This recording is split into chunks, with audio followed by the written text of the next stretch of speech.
একটা মোটা, সাদা বিড়াল ছিল, নাম তার মিঠু। তার গোলগাল শরীরটা হলুদ রঙের একটা সোয়েটারে মোড়া থাকত, কারণ সে ঠান্ডা একটু সহ্য করতে পারত না।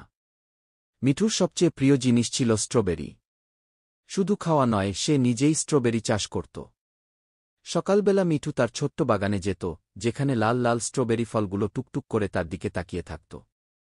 সে একটা বাঁশের ঝুড়ি হাতে নিয়ে বাগানে ঢুকে পড়ত, আর ধীরে ধীরে পাকা স্ট্রবেরিগুলো বেছে বেছে তুলত।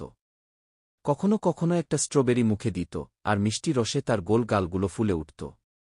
ঝুড়ি ভরে গেলে মিঠু বাড়ি ফিরত। রান্নাঘরে একটা বেসিনে সে স্ট্রবেরিগুলো ঢালত, আর কল থেকে হালকা পানি চালু করে মানুষের মতোই হাত দিয়ে ধুতে শুরু করত। পানিতে ভিজে স্ট্রবেরিগুলো আরও লাল আর চকচকে হয়ে উঠত। তারপর মিঠু একটা বড় পাত্রে স্ট্রবেরিগুলো চাপ দিতে দিতে রস বের করত। ঘরে মিষ্টি গন্ধ ছড়িয়ে পড়ত। শেষে সে একটা পরিষ্কার গ্লাসে সেই রস ঢালত, আর এক চুমুকে খেয়ে নিত।